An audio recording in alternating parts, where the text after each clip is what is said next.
제 나이 74, 흙을 만지며 살아온 인생입니다. 남들은 이 나이면 적적하지 않냐고, 자식들 옆에 붙어 사는 게 좋지 않냐고들 하지만 저는 지금의 삶에 더없이 만족하고 있어요. 이른 아침 흙냄새와 풀냄새가 뒤섞인 공기를 마시며 작업실로 향하는 발걸음은 언제나 설렘으로 가득합니다. 제 손끝에서 밋밋하던 흙덩이가 생명을 얻고 저만의 곡선과 빛깔을 지닌 도자기로 다시 태어나는 순간의 희열은 그 무엇과도 바꿀 수 없는 제 삶의 원동력이에요. 남편과 사별하고 두 딸을 모두 출가시킨 뒤 저는 오롯이 저 자신을 위한 시간을 보내고 있습니다. 자식들에게 짐이 되기 싫었고 그저 묵묵히 자신의 자리에서 최선을 다하는 엄마로 기억되고 싶었어요. 평화롭던 제 일상에 미세한 균열이 생기기 시작한 것은 아마 두어 달 전부터였을 겁니다. 아들 태평이의 아내, 그러니까 제 며느리인 인미에게서 부쩍 연락이 잦아졌어요. 전에는 명절이나 생신이 아니면 전화 한 통 없던 아이였는데 요즘은 이틀이 멀다 하고 전화를 걸어왔습니다. 처음에는 그저 안부를 묻는 전화려니 생각했어요. 어머니, 별일 없으시죠? 건강은 괜찮으세요? 살가운 목소리였지만 그 너머에 느껴지는 어색함은 어쩔 수 없더군요. 저는 괜찮다, 늘 똑같다고 대답하며 전화를 끊곤 했습니다. 하지만 그 전화가 반복될수록 무언가 석연치 않은 느낌이 제 마음 한구석을 무겁게 짓눌렀어요. 며느리의 관심은 점점 더 집요해졌습니다.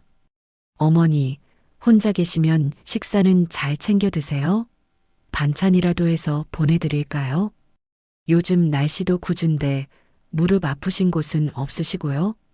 마치 오랫동안 지극한 효심을 품어온 며느리처럼 굴었지만 그 목소리에는 진심 어린 걱정 대신 무언가를 떠보려는 듯한 의도가 교묘하게 숨겨져 있었어요. 저는 그 아이의 진짜 속셈이 무엇인지 알 수 없었지만 분명한 것은 그 관심이 결코 순수하지 않다는 것이었습니다. 제 삶을, 제 건강을 핑계 삼아 무언가를 통제하고 싶어 하는 욕망의 냄새가 났어요. 저는 그저 괜찮다, 너희나 잘 챙겨라라며 무던하게 넘겼지만 마음속 경계심은 날마다 높아져만 갔습니다. 그러던 어느 날 오후 흙물을 닦아내며 잠시 숨을 고르고 있는데 또다시 며느리에게서 전화가 걸려왔어요. 그날따라 유난히 상냥한 목소리였습니다. 어머니, 오늘따라 목소리가 더 고우시네요. 좋은 일 있으세요? 저는 헛웃음이 나왔지만 애써 참고 찻잔을 매만지며 용건이 뭐냐고 물었어요. 며느리는 잠시 머뭇거리더니 조심스럽게 하지만 준비된 대본을 읽는 것처럼 말을 꺼냈습니다. 어머니, 다름이 아니라 저희가 아는 변호사님이랑 이야기를 좀 나눠봤는데요. 요즘은 어머니처럼 재산이 좀 있으신 분들은 미리 성년후견인 제도를 알아두시는 게 좋대요. 순간 제 손이 허공에서 멈췄습니다. 성년후견인이라니요.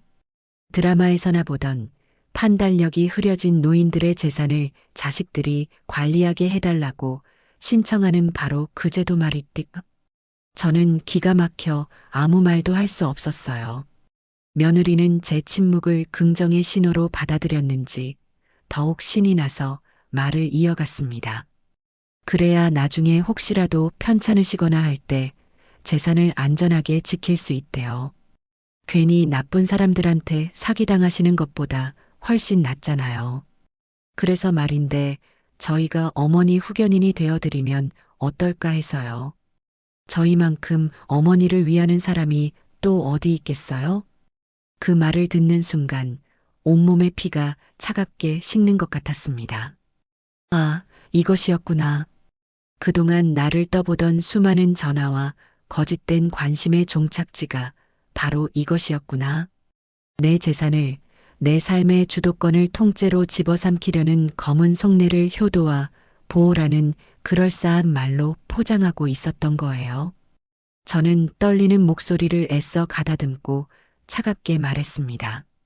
나는 아직 정신이 아주 또렷하단다. 내 재산은 내가 알아서 할 테니 너희는 그런 걱정일랑 붙들어 매렴.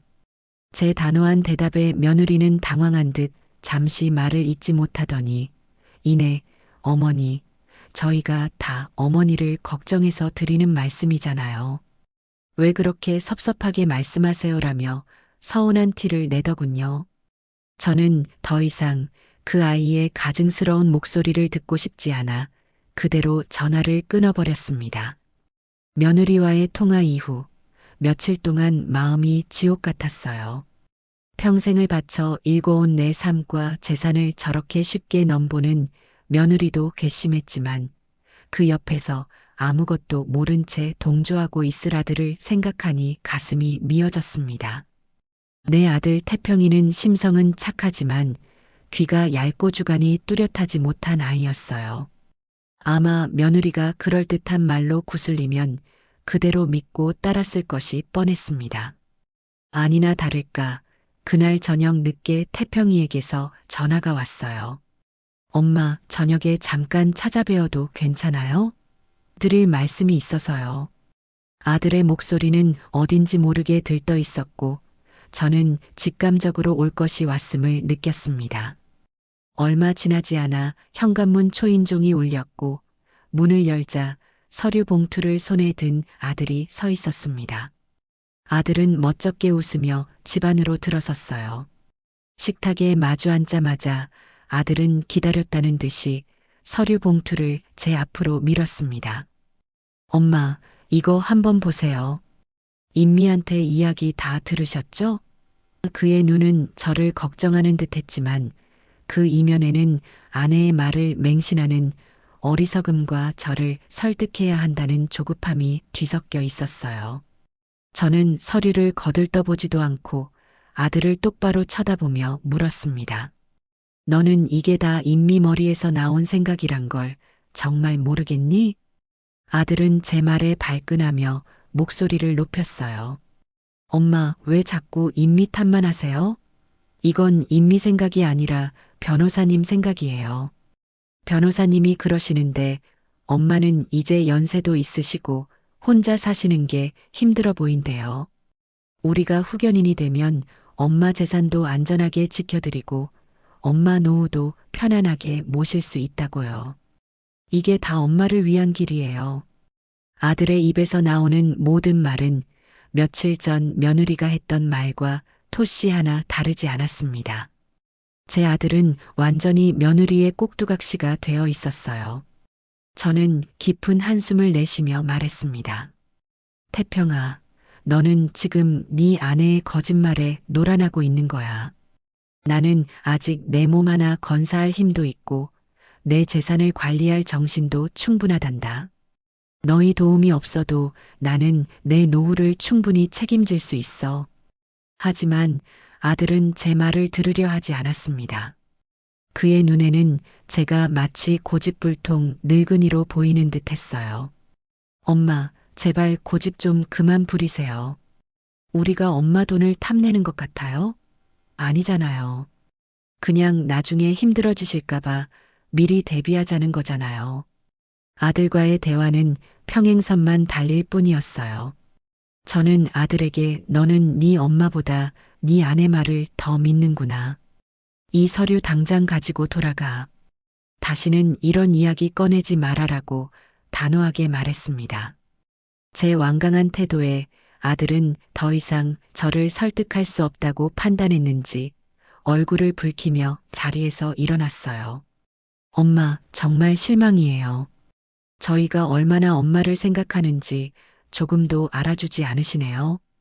그는 그 말을 남기고 현관문을 거칠게 닫고 나가버렸습니다. 텅 빈 집안에 홀로 남은 저는 쿵쾅거리는 심장을 부여잡고 주저앉고 말았어요. 아들이 떠난 자리에 남은 것은 깊은 배신감과 서글픔 뿐이었습니다. 평화롭던 제 일상에 드리워진 검은 그림자는 생각보다 훨씬 더 거대하고 끈질겨 보였습니다. 그날 밤 저는 한숨도 잠을 이룰 수 없었습니다.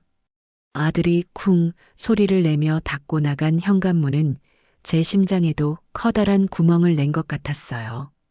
어둠 속에서 눈을 감으면 아들의 실망 가득한 얼굴이, 며느리의 탐욕스러운 목소리가 번갈아 떠올라 저를 괴롭혔습니다. 제가 평생을 바쳐 키운 아들입니다. 흙먼지 날리는 작업장에서 온종일 물레를 돌리고 가마를 짚이면서도 저는 태평이의 웃는 얼굴 하나에 모든 시름을 잊곤 했어요. 어릴 적 태평이는 유난히 정도 많고 속이 깊은 아이였습니다. 제가 고된 작업에 지쳐 툇마루에 앉아 있으면 작은 고사리 손으로 제 어깨를 주물러 주던 아이였어요. 엄마, 내가 나중에 커서 세상에서 제일 좋은 집 지어줄게. 그 앳된 목소리가 아직도 귓가에 선한데 그 아이가 어쩌다 저렇게 변해버렸을까요? 세상 누구보다 저를 이해하고 제 편이 되어주리라 믿었던 아들이었습니다. 그런데 그 아들이 이제는 제 목에 칼을 들이대는 며느리의 편에 서서 저를 압박하고 있었습니다. 억장이 무너진다는 게 어떤 기분인지 그 밤에 저는 뼈저리게 느끼고 있었어요. 거실을 서성이다 차가운 소파에 잠시 몸을 뉘어보고 다시 일어나 굳어버린 어깨를 주무르며 창밖을 내다보기를 수십 번 반복했습니다. 창밖의 세상은 칠흑 같은 어둠에 잠겨 있었지만 제 머릿속은 온갖 상념들로 소란스러웠어요. 며느리 임미가 태평이와 결혼하겠다고 처음 인사를 왔던 날이 떠올랐습니다. 상냥하게 웃으며 제 손을 잡던 그 아이의 서늘했던 손의 감촉, 과장되게 칭찬을 늘어놓던 목소리에서 어렴풋이 느꼈던 위화감을 왜 그때는 더 깊이 들여다보지 못했을까요? 모든 것이 제 불찰인 것만 같아 가슴이 답답했습니다.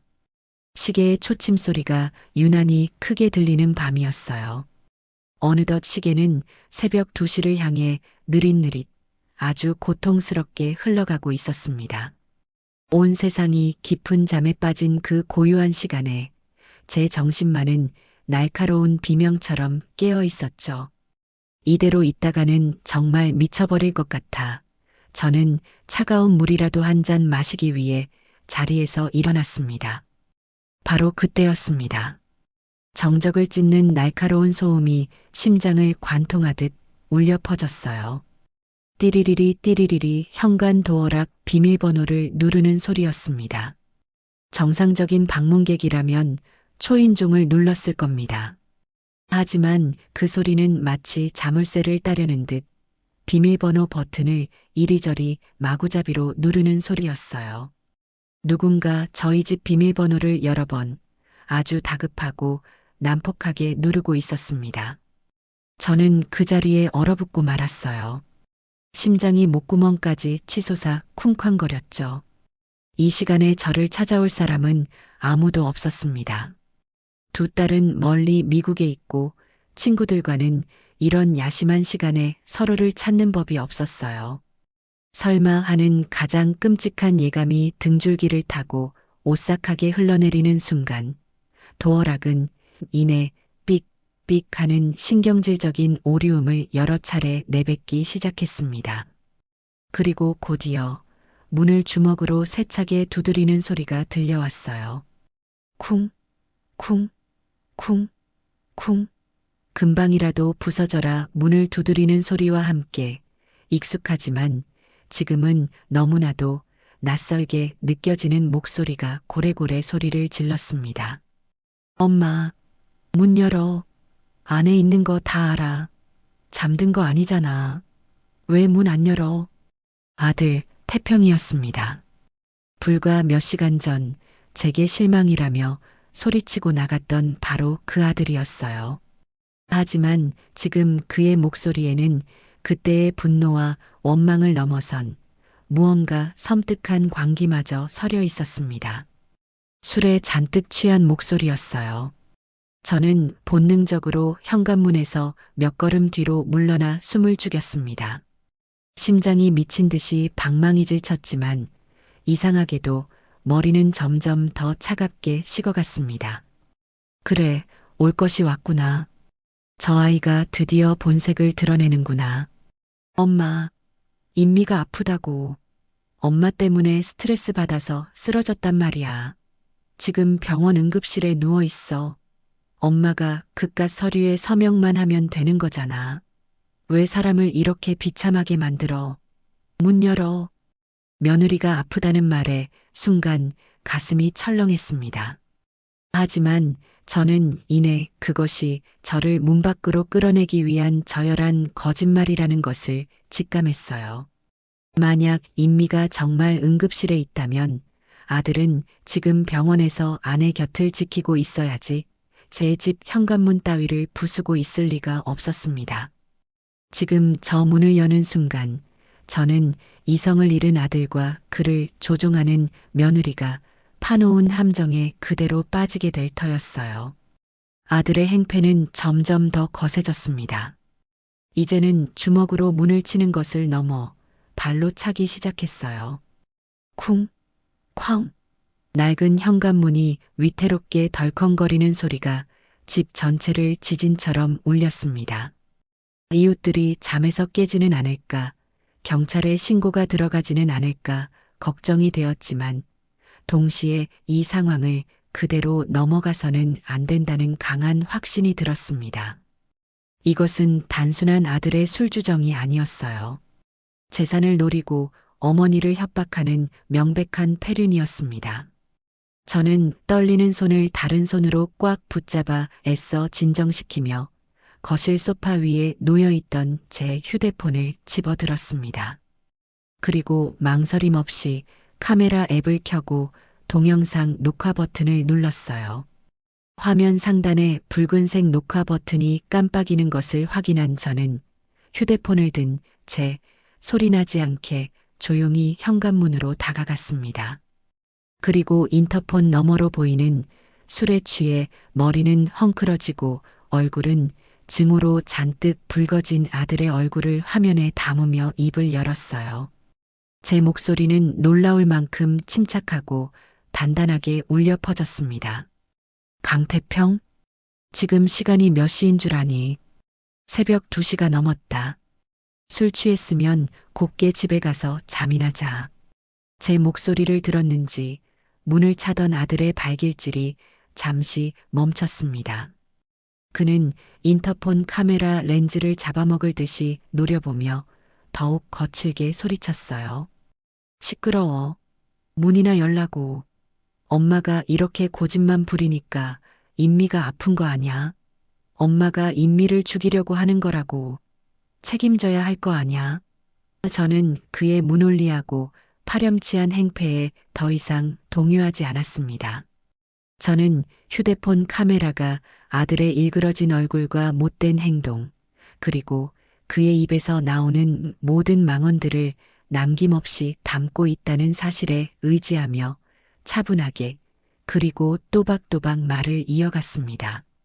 너는 지금 네 아내의 거짓말만 듣고 이 새벽에 술에 취해 찾아와 네 엄마 집 문을 부수려고 하고 있어.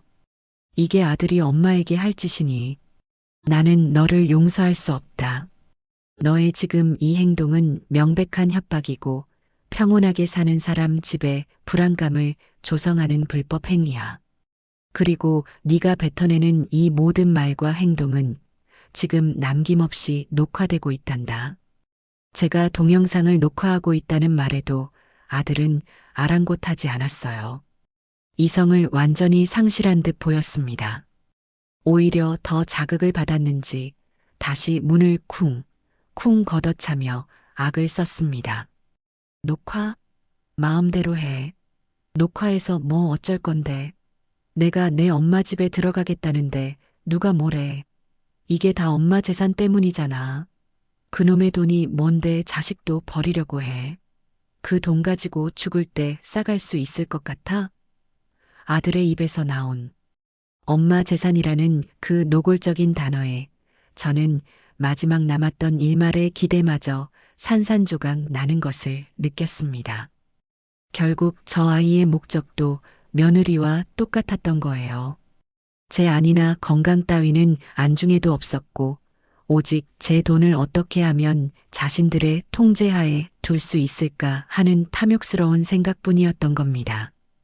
새벽의 소란은 그 후로도 끝없이 이어졌습니다. 아들은 온갖 욕설과 원망 섞인 말을 토해내며 문을 두드리고 발로 찼어요. 내가 어렸을 때부터 엄마는 맨날 흙만 만지고 나한테 관심도 없었잖아.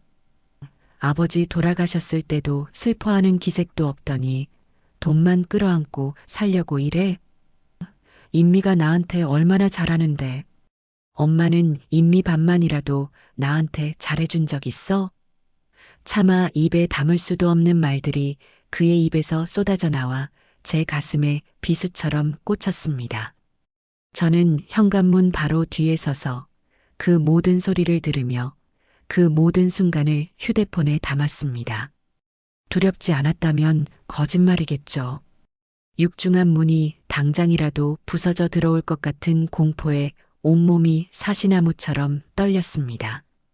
하지만 그 두려움보다 더 큰 것은 아들에 대한 처절한 배신감과 어떻게든 제 자신을 지켜내야 한다는 강한 의지였습니다. 저는 그가 스스로 지쳐 돌아가기를 기다렸습니다. 제발 이웃 중 누군가가 이 소란을 듣고 경찰에 신고해 주기를 간절히 바라면서도 한편으로는 이 추악한 가족의 치부가 온 세상에 드러나는 것이 두려웠어요. 아들이 경찰에 연행되는 모습을 차마 보고 싶지 않은 어미로서의 마지막 미련이었을지도 모릅니다. 마침내 1시간이 넘는 지루한 행패 끝에 아들의 목소리가 잦아들기 시작했습니다. 욕설을 퍼붓던 목소리는 쉬어 있었고 문을 두드리던 주먹에도 힘이 빠진 듯 했어요. 지칠 대로 지친 모양이었습니다. 그는 마지막으로 문에 이마를 기댄 채 헐떡이는 목소리로 절규하듯 외쳤습니다. 엄마, 반드시 후회하게 될 거야. 내가 이렇게까지 했는데도 문 한 번 안 열어준 거 평생 후회하게 만들어줄게. 두고 보라고. 그 저주 같은 외침을 마지막으로 아들은 비틀거리며 계단을 내려가는 듯 했습니다. 무거운 발소리가 복도에 울리다가 이내 멀어졌어요. 아파트 복도는 언제 그랬냐는 듯 다시 깊은 정적에 휩싸였습니다. 저는 아들의 발소리가 완전히 사라진 것을 확인하고 나서야 다리에 힘이 풀려 그 자리에 주저앉고 말았습니다. 손에 꽉 쥐고 있던 휴대폰 화면에는 11,730이라는 녹화 시간이 선명하게 찍혀 있었어요. 아들이 남긴 마지막 외침이 귓가에 악몽처럼 맴돌아 마음이 갈갈이 찢어지는 듯 아팠습니다. 하지만 저는 눈물을 흘리지 않았어요. 눈물조차 나오지 않았습니다. 대신 제 마음속에서는 무언가 단단하고 차가운 결심이 용암처럼 굳어지고 있었습니다. 제가 내린 결정이 옳았다는 확신, 그리고 이제는 정말 이 썩어버린 모자 관계를 완전히 끊어내야 한다는 서늘한 깨달음이었습니다. 오늘 새벽에 이 끔찍한 소란은 아들과 저의 영원한 단절을 알리는 장송곡이었던 겁니다. 저는 바닥에 주저앉은 채로 녹화된 동영상을 소중하게 저장하며 어둠이 걷히고 밝아오는 아침을 기다렸습니다. 이제는 제가 반격할 차례였으니까요. 그 어떤 망설임도 자비도 없을 터였습니다. 날이 밝자마자 저는 곧바로 외출 준비를 했습니다.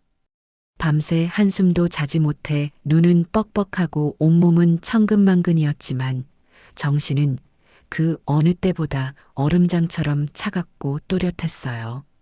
화장대 거울에 비친 제 얼굴은 헬쑥했지만 두 눈만은 형형하게 빛나고 있었습니다. 저는 평소보다 더 정성스럽게 머리를 빗고 가장 아끼는 단정한 외출복으로 갈아입었어요. 이것은 전쟁이었고 저는 패잔병처럼 보이고 싶지 않았습니다. 제 손에는 어젯밤 아들의 모든 행패가 고스란히 담긴 휴대폰이 들려 있었습니다. 가장 먼저 찾아간 곳은 몇 년 전 남편의 유산 상속 문제를 처리하며 인연을 맺었던 최 변호사의 사무실이었어요. 그는 일 처리가 꼼꼼하고 신중하며 무엇보다 의뢰인의 편에서 진심으로 귀 기울여주는 사람이었습니다. 어르신, 이른 아침에 어쩐 일이십니까? 미리 연락도 없이 안색이 무척 좋지 않으십니다. 예약도 없이 불쑥 찾아온 저를 보고 최 변호사는 조금 놀란 눈치였지만 이내 따뜻한 차를 내어주며 저를 안으로 안내했습니다. 저는 그의 맞은편 소파에 깊숙이 몸을 묻고 그가 내어준 따뜻한 찻잔을 두 손으로 감쌌어요. 손끝으로 전해져 오는 온기에도 불구하고 제 마음은 여전히 시베리아 벌판처럼 황량했습니다. 저는 아무 말 없이 고개를 숙여 휴대폰을 꺼내 어젯밤 녹화한 동영상을 재생했습니다. 최 변호사의 조용한 사무실에는 새벽 내내 저를 공포로 몰아넣었던 아들의 고함과 욕설, 현관문을 걷어차는 굉음이 생생하게 가득 울려 퍼졌어요. 처음에는 의아한 표정으로 화면을 보던 최 변호사의 얼굴은 시간이 지날수록 점점 굳어갔습니다. 그의 표정은 놀라움에서 경악으로 그리고 이내 깊은 분노로 변해갔어요. 미간에는 깊은 주름이 잡혔고 다물린 입술에서는 단호한 기색이 느껴졌습니다. 1시간이 넘는 긴 영상을 그는 단 한마디 말도 없이 자세 하나 흐트러뜨리지 않고 끝까지 지켜보았습니다. 마침내 영상이 끝나고 사무실에 다시 정적이 찾아왔을 때 그는 착잡하고 비통한 표정으로 입을 열었어요. 이게 정말 어르신의 아드님이 하신 행동이 맞습니까? 도저히 믿을 수가 없습니다. 저는 말없이 고개를 끄덕였습니다.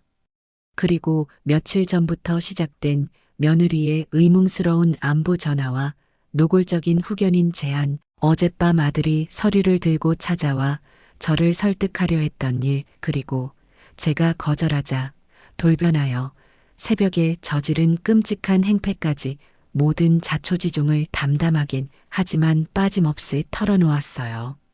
제 이야기를 모두 들은 최 변호사는 깊은 한숨을 내쉬며 안경을 벗어 닦았습니다. 정말 안타깝고 분노가 치미는 일입니다. 어르신께서 밤새 얼마나 무섭고 마음고생이 심하셨을지 제가 감히 짐작도 가지 않습니다. 저는 그의 진심 어린 위로에 고개를 저으며 찻잔을 내려놓고 그를 똑바로 바라보며 말했습니다. 위로는 괜찮습니다, 변호사님. 저는 이제 마음을 정했어요. 저 아들과 며느리 둘 모두와 인연을 끊을 겁니다. 제 인생에서 완전히 도려낼 생각이에요. 그래서 변호사님을 찾아왔습니다. 제가 법적으로 할 수 있는 모든 조치를 가장 강력하고 확실한 방법으로 취하고 싶습니다. 변호사님, 저를 좀 도와주시겠습니까? 제 단호한 결심에 최 변호사는 다시 한번 놀란 듯 저를 바라보았습니다. 그의 눈에는 연민과 함께 제 강단 있는 모습에 대한 존중의 빛이 어리는 듯 했어요. 제 눈빛에서 그 어떤 흔들림이나 망설임도 없다는 것을 읽었는지 그는 이내 결심한 듯 고개를 끄덕였습니다. 알겠습니다, 어르신. 어르신의 뜻이 그렇다면 제가 가진 모든 법적 지식을 동원해 어르신을 돕겠습니다. 이 동영상은 아드님과 며느님의 불법 행위를 입증할 매우 강력하고 결정적인 증거가 될 겁니다. 누구도 반박할 수 없을 정도로요. 그의 든든한 말에 저는 비로소 어둠 속에서 한 줄기 빛을 본 것 같았어요. 우리는 곧바로 함께 경찰서로 향했습니다. 태어나서 처음으로 와본 경찰서는 소독약 냄새와 차가운 공기로 가득했어요. 수많은 사람들이 오가는 어수선한 분위기 속에서 저는 조금도 위축되지 않았습니다. 최 변호사가 곁을 지켜준 덕분이기도 했지만 제 스스로가 더 이상 물러설 곳이 없는 낭떠러지 끝에 서 있다는 것을 알았기 때문이었어요. 저는 담당 경찰관 앞에서 조금도 떨지 않고 어젯밤 있었던 일을 육하원 측에 따라 정확하게 진술했습니다. 그리고 증거자료로 동영상 파일이 담긴 USB를 제출했어요. 제 아들 강태평을 어머니에 대한 부당한 재산 요구와 협박, 주거침입 미수 혐의로 엄벌에 처해달라는 고소장을 작성하는 내내 제 손은 조금도 떨리지 않았습니다. 아들의 이름 석자를 범죄 혐의자로 직접 적어 내려가는 심정은 참담했지만 이것이 저와 제 남은 인생을 지키기 위한 유일한 방법이라고 스스로에게 되뇌었습니다. 이 순간부터 아들과의 피할 수 없는 법적 싸움이 시작된 거죠. 아들이 경찰의 출석 요구를 받았다는 소식은 며느리 임미에게는 청천벽력과도 같았을 겁니다. 아마도 제가 그저 화를 내거나 서운해하는 선에서 끝날 것이라 얕잡아 보았겠죠. 제가 정말로 법적인 조치를 취하리라고는 꿈에도 생각 못했을 겁니다.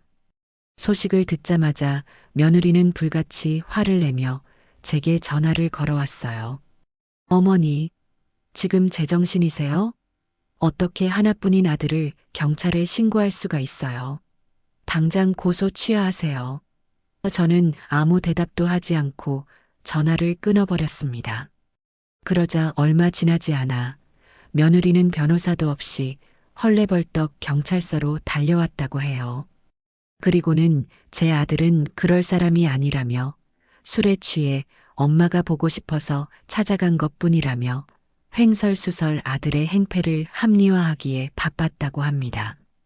하지만 경찰이 보여주는 1시간이 넘는 명백한 동영상 증거 앞에서 그녀의 모든 변명은 힘을 잃고 말았죠.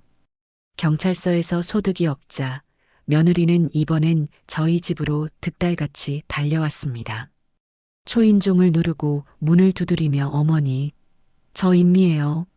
제발 문 좀 열어주세요. 라고 외치는 목소리에는 다급함과 분노가 뒤섞여 있었어요.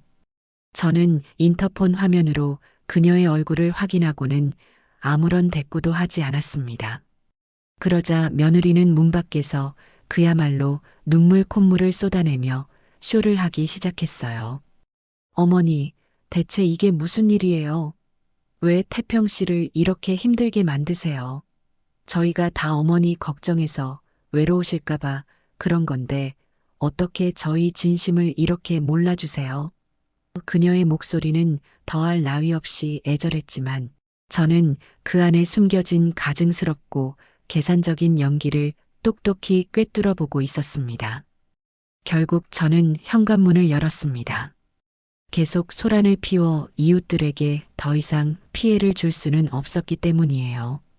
문이 열리자마자 며느리는 눈물 범벅이 된 얼굴로 어머니를 외치며 제게 달려들어 품에 안기려 했습니다. 하지만 저는 한 발짝 뒤로 물러서며 그녀가 제 몸에 손끝 하나 대지 못하게 막았습니다. 그리고는 제 평생에서 가장 차갑고 경멸적인 목소리로 말했어요. 그 더러운 눈물 당장 그치지 못할까? 제 싸늘한 기세에 며느리는 순간 움찔하며 달려들려던 자세 그대로 굳어버렸습니다. 저는 눈물로 흥건한 그녀의 얼굴을 똑바로 마주보며 말을 이었어요. 임미야, 어디서 그런 가짜는 연기를 하고 있어. 너의 그 거짓 눈물에 내가 또 속아 넘어갈 것 같니? 태평이를 이렇게 괴물로 만든 건 내가 아니야. 바로 너야. 너의 그 끝없는 탐욕이 내 순진한 아들을 망가뜨리고 우리 가족을 전부 망가뜨렸어. 이제 와서 눈물로 호소하면 없던 일이 될 것 같아? 모든 걸 되돌리기엔 너무 늦었다. 아들 다음은 바로 네 차례가 될 거야. 제 서늘한 선고에 며느리의 얼굴에서 순식간에 핏기가 가셨습니다. 그녀는 잠시 아무 말도 못하고 입술만 파르르 떨더니 이내 연기를 집어치우고 본색을 드러내며 제게 악을 쓰기 시작했어요. 어머니, 어떻게 저한테 그런 심한 말씀을 하실 수가 있어요? 제가 뭘 그렇게 잘못했는데요? 다 어머니 재산 안전하게 지켜드리려고 그런 거잖아요. 저는 기가 막혀 헛웃음을 지었습니다. 내 재산을 너희 통장에 넣어두는 게 안전한 거라고 생각하는 모양이구나. 돌아가. 다시는 내 집 앞에 나타나지 마. 다음번에 또 찾아오면 그땐 너도 주거침입으로 고소할 테니 그런 줄 알아라. 그 말을 끝으로 저는 그녀의 면전에서 현관문을 쾅 소리가 나게 닫아버렸습니다. 문 밖에서 며느리의 분노에 찬 고함 소리와 저주가 한동안 들려왔지만 저는 미동도 하지 않았어요. 그 후 저는 최 변호사를 통해 법원의 아들과 며느리에 대한 접근금지 명령을 신속하게 신청했습니다. 새벽에 있었던 행패 동영상이 결정적인 증거가 되어 법원은 이례적으로 빠르게 제 신청을 받아들였어요. 이제 아들 강태평과 며느리 유인미는 법적으로 제 집과 작업실 반경 100m 이내로 접근할 수 없게 되었고 전화나 문자 메시지를 포함한 그 어떤 수단으로도 저에게 연락할 수 없게 되었습니다. 법원의 명령서를 받아든 아들은 망연자실하여 그 자리에 주저앉아 절규했다고 해요. 자신이 술김에 한 행동이 이렇게까지 큰 법적 제재로 돌아올 줄은 꿈에도 몰랐을 겁니다. 며느리 또한 엄청난 충격에 빠진 듯 법원 앞에서 우연히 저를 발견하고는 저주를 퍼붓는 듯한 살기 어린 눈빛으로 노려보았다고 최 변호사가 전해주었습니다. 저는 그들의 절망적인 눈빛과 원망을 전해 들으며 오히려 제 마음이 더 단단해지고 평온해지는 것을 느꼈어요. 제가 내린 결정이 얼마나 옳았는지를 다시 한번 확신하게 된 순간이었습니다. 이것은 단순한 이별이 아니었어요. 저를 갉아먹고 병들게 하려 했던 기생충 같은 관계를 완전히 도려내는 고통스럽지만 반드시 필요한 외가적 수술이었습니다. 이제 저는 온전히 저 자신을 지키는 일에만 집중할 수 있게 된 겁니다. 법적으로 저에게 접근할 길이 완벽하게 막히자 며느리 인미는 더욱 교묘하고 비열한 방법을 사용하기 시작했습니다. 물리적인 힘으로 저를 굴복시킬 수 없게 되자 이제는 여론을 이용해 저를 사회적으로 매장시키려 한 것이었어요. 바로 소셜미디어, 즉 SNS를 이용한 감성팔이 여론전이었습니다. 며느리는 자신의 SNS 계정에 눈물 없이는 볼 수 없는 한 편의 소설을 써내려갔습니다. 나이 드신 어머니께 하루아침에 버림받은 불쌍한 아들, 그리고 억울한 며느리의 피눈물이라는 제목만 봐도 속이 뒤틀리는 글이었습니다. 글의 내용은 더욱 가관이었고 치가 떨릴 만큼 교묘하게 사실을 왜곡하고 있었죠. 그녀는 저를 평생 자식들에게 무관심하고 오직 돈과 자기 일밖에 모르는 이기적이고 비정한 시어머니로 묘사했습니다. 남편인 태평이는 세상에 둘도 없는 지극한 효자인데 그런 아들의 효심을 제가 오해하고 의심하며 정신적으로 괴롭혔다는 것이었어요. 그날 새벽에 찾아간 것은 아픈 아내 때문에 놀란 효심 깊은 아들이 걱정되는 어머니의 안부를 확인하기 위해 한 걸음에 달려간 것뿐인데 제가 문전박대하고는 오히려 아들을 파렴치 안으로 몰아 경찰에 신고까지 했다고 적었더군요.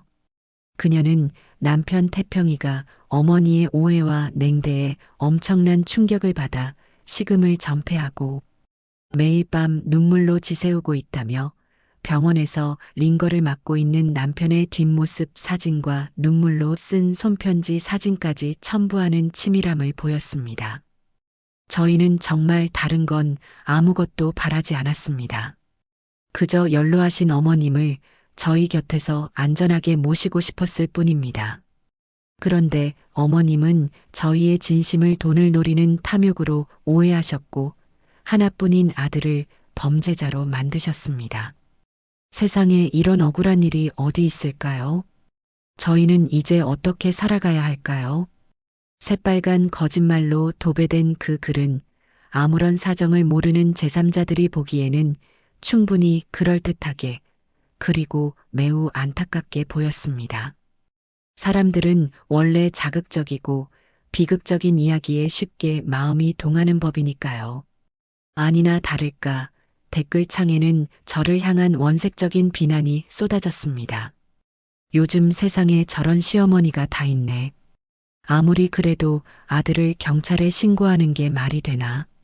아들이 너무 불쌍하다. 돈이 뭔지 늙어서 곱게 늙어야지 자식한테 저게 무슨 짓이냐? 며느님이 힘내세요. 하늘이 알고 땅이 알 겁니다. 진실은 꼭 밝혀질 거예요. 등등. 며느리의 거짓 눈물에 완벽하게 속아 넘어간 사람들의 동정 여론이 들끓었어요.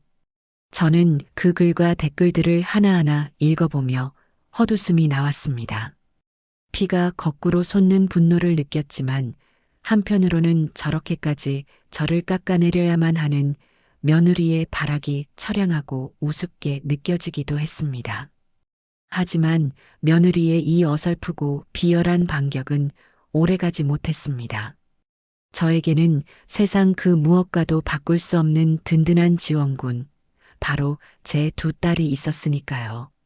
미국에서 각자의 가정을 꾸리고 사회적으로도 성공하여 당당하게 살고 있는 제 두 딸은 저를 세상에서 가장 존경하고 사랑하는 아이들이었습니다.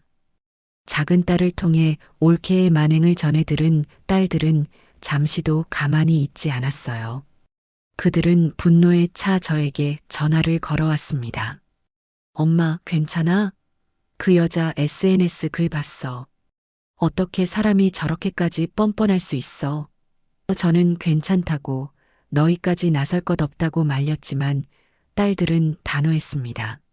아니, 엄마. 이건 그냥 넘어가면 안 돼. 저 여자가 엄마를 어떤 사람으로 만들고 있는지 봐. 우리가 엄마의 진실을, 우리 가족의 진실을 사람들에게 알려야 해. 딸들은 즉각 행동에 나섰습니다. 그들은 각자의 소셜미디어 계정에 조목조목 사실에 입각한 반박글을 올리기 시작했어요. 먼저 큰딸은 저희 어머니는 평생을 자식들에게 헌신하며 새벽부터 밤늦게까지 흙과 씨름에 오신 분입니다. 단 한 번도 당신 자신을 위해 명품 가방 하나, 비싼 옷 한 벌 사 입어 본 적 없는 분을 돈만 밝히는 비정한 사람으로 매도하는 특정인의 거짓말에 더 이상 침묵할 수 없습니다. 라는 침착하고 이성적인 글로 운을 뗐습니다. 그리고는 동생인 강태평이 결혼 이후 지난 수년간 저에게 연락 한 통 제대로 한 적이 없었던 사실, 명절이나 생신에도 돈 몇 푼만 덜렁 보내고 얼굴 한번 비추지 않았던 무심함 등을 담담하게 하지만 정확하게 폭로했습니다. 작은 딸은 더욱 결정적인 증거들을 공개했습니다. 그동안 며느리 임미가 자신과 시시콜콜 주고받았던 메시지들을 전부 캡처해서 올린 거예요. 그 메시지에는 며느리의 탐욕스러운 속내가 고스란히 담겨 있었습니다. 어머니는 왜 이렇게 고집이 세실까? 그냥 우리한테 다 맡기시면 여왕처럼 편하게 사실 수 있을 텐데 답답해 정말. 언니, 우리 그냥 어머니 재산 포기할까? 근데 솔직히 그 돈이면 우리의 평생 유학 보내고도 남는데 너무 아깝잖아. 태평 씨는 너무 물러서 문제야. 엄마한테 싫은 소리 한마디를 못해. 내가 좀 더 강하게 밀어붙여서 이번에 끝장을 봐야겠어. 등등. 남편을 조종하고 시어머니의 재산을 어떻게든 손에 넣으려 했던 정황이 명백하게 드러나는 내용들이었습니다. 딸들의 반격은 매우 효과적이었습니다. 증거 하나 없이 감정에만 호소하던 며느리의 글과는 차원이 다른 명백한 증거와 진심이 담긴 딸들의 글에 여론은 순식간에 그리고 완벽하게 뒤집혔습니다. 며느리의 글에 달려 저를 비난하던 수많은 동정 댓글들은 삭제되거나 헐, 완전 속을 뻔했네. 며느리가 진짜 무서운 사람이었구나. 아들하고 며느리가 작정하고 할머니 재산 뜯어내려 한 거네. 소름 돋는다. 딸들이 나서줘서 정말 다행이다. 할머니, 힘내세요. 응원합니다. 와 같은 응원과 지지의 댓글들로 바뀌어 갔습니다. 저는 딸들이 올린 글과 사람들의 반응을 보며 뜨거운 눈물이 뺨을 타고 흐르는 것을 느꼈습니다. 멀리 떨어져 있어도 언제나 제 편이 되어 저를 지켜주는 든든한 내 딸들이 있다는 사실에 가슴 벅찬 감동과 고마움을 느꼈어요. 딸들은 제게 영상 통화를 걸어와 엄마, 걱정하지 마. 우리가 엄마 옆에 있어. 저런 파렴치한 사람들한테 엄마가 더 이상 상처받게 놔두지 않을 거야. 우리는 끝까지 싸울 거야. 라며 저를 위로하고 격려해 주었습니다.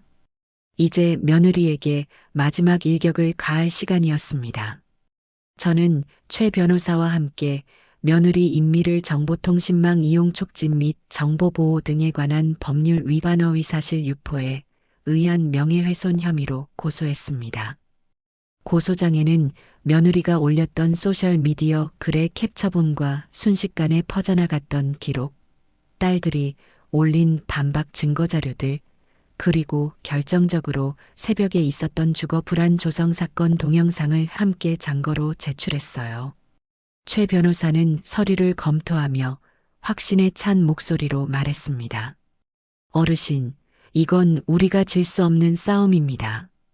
오히려 민사소송까지 함께 진행해서 어르신이 받으신 정신적 피해 보상도 두둑하게 받아낼 수 있습니다. 저쪽에서는 반박할 증거 자체가 없을 테니 승소 가능성이 매우 높습니다.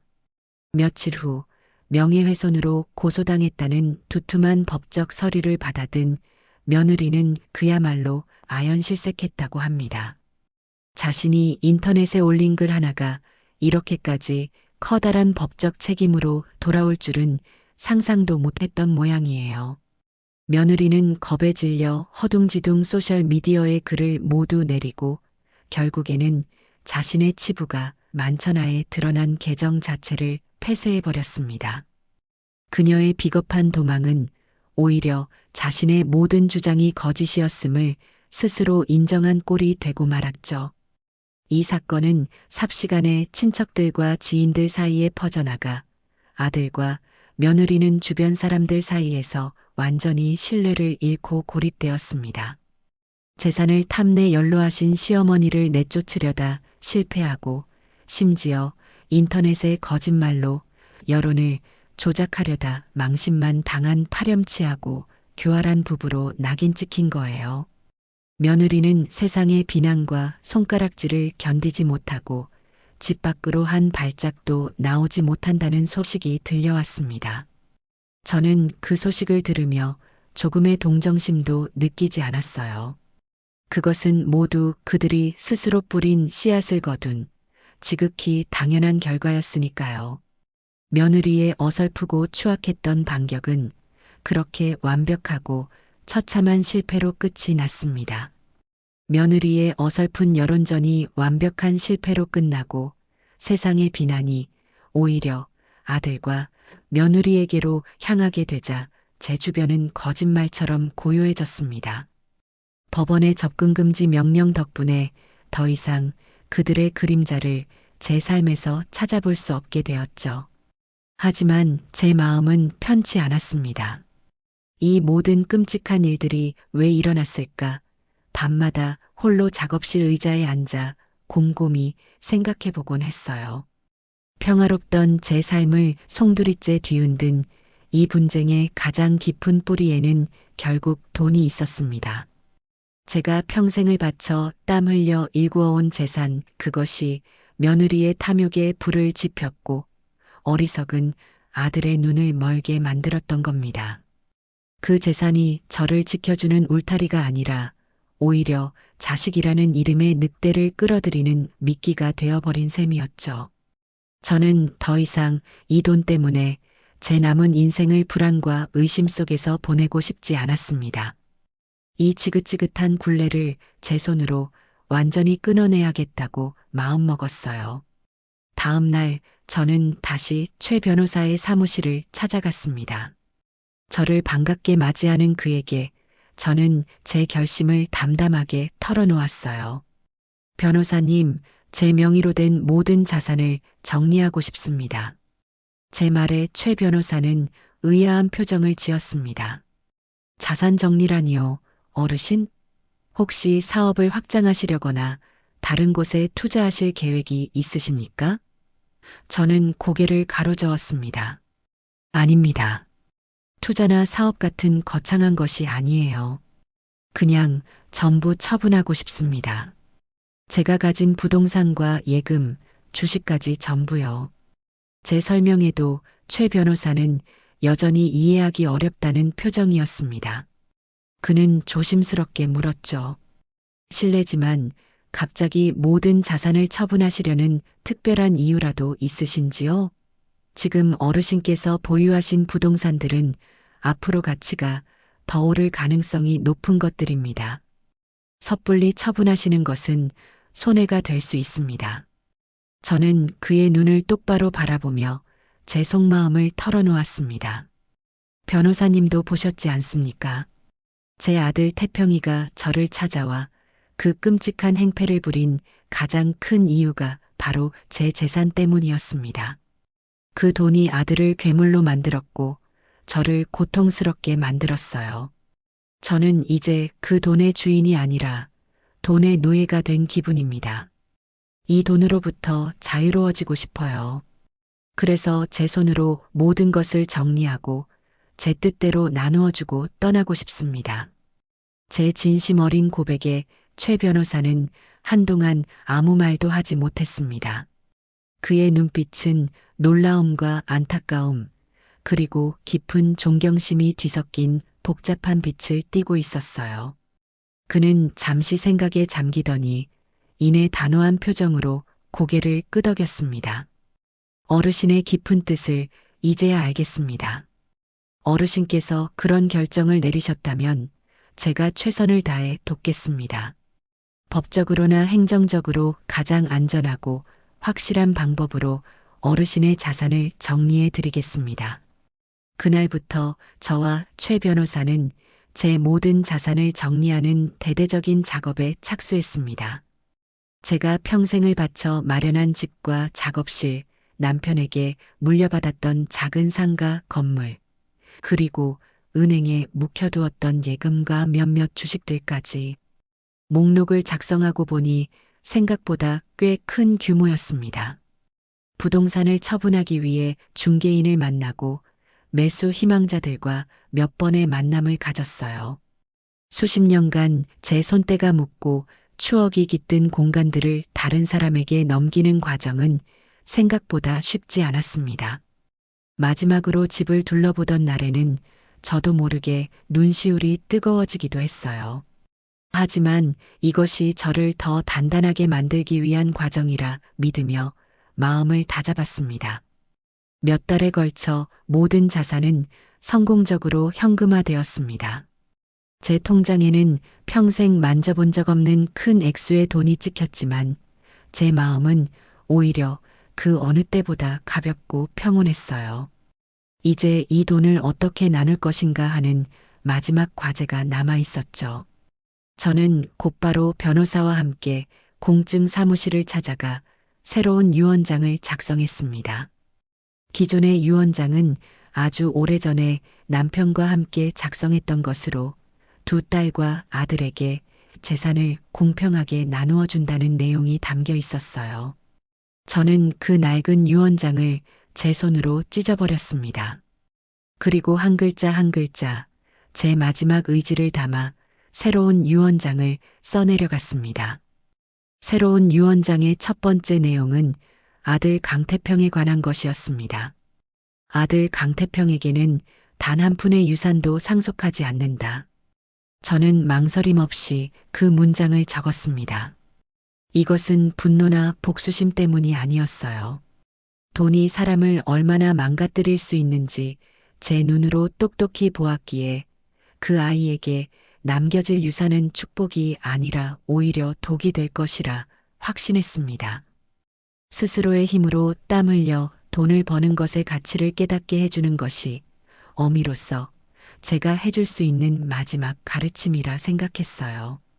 다음으로 두 딸에게는 그들이 앞으로 살아가는데 부족하지 않을 만큼, 하지만 사치스럽지 않을 만큼의 재산을 남겨주었습니다.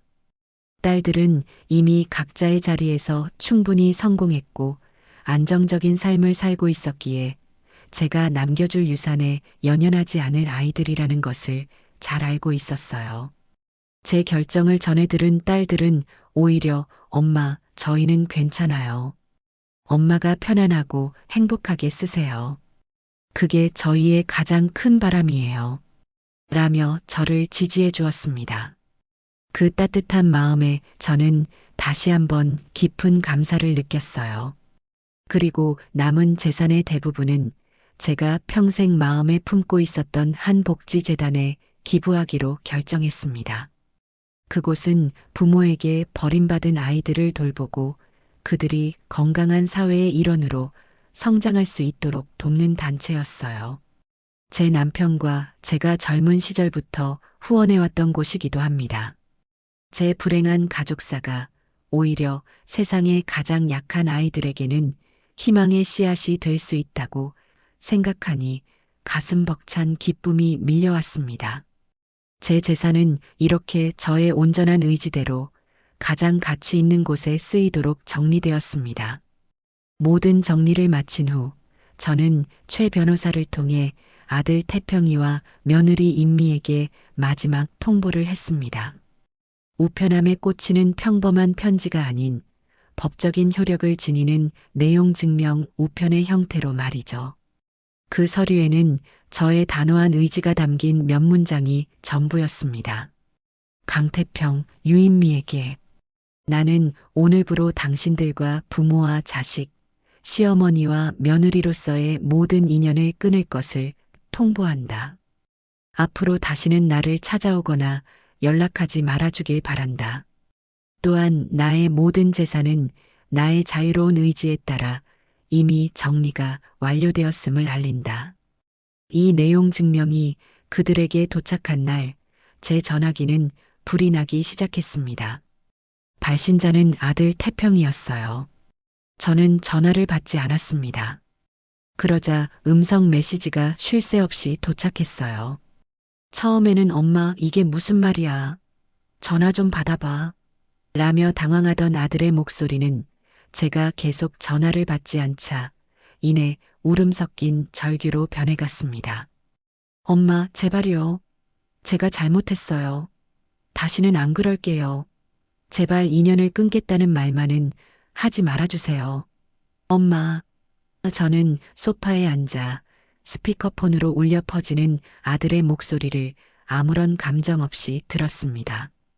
그의 눈물에는 진정한 반성보다는 상속받을 재산이 모두 사라졌다는 사실에 대한 절망감이 더 크게 느껴졌어요.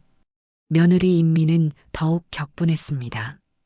그녀는 차마 제게 직접 연락은 못하고 제 딸들에게 분노에 찬 장문의 문자 메시지를 보냈다고 해요.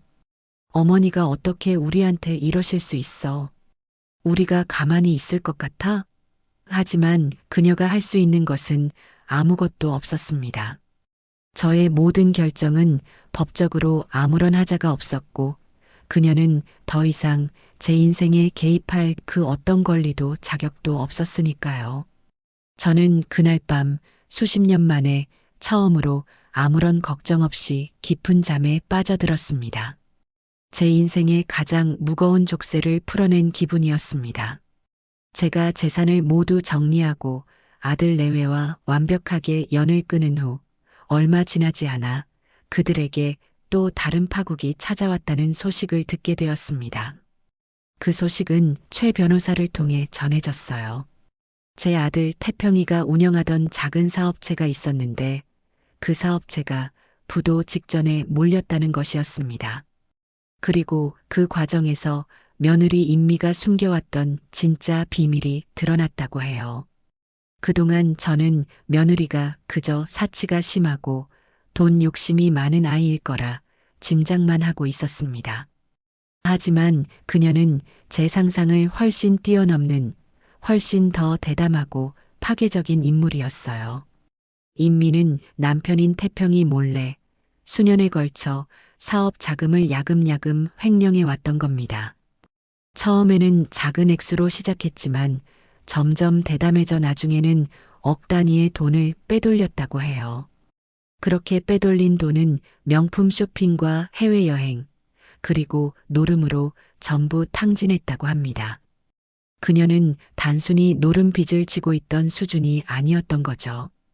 태평이는 아내의 씀씀이가 크다고는 생각했지만 자신의 사업 자금에까지 손을 댈 줄은 꿈에도 몰랐을 겁니다. 그는 최근 들어 자금 회전이 계속 막히고 거래처 대금 결제가 밀리는 것을 그저 경기가 좋지 않기 때문이라고만 생각했대요. 하지만 결국 회사가 파산 직전까지 몰리자 이상한 낌새를 눈치챈 회계 담당 직원이 조심스럽게 태평이에게 장부의 문제점을 보고했다고 합니다.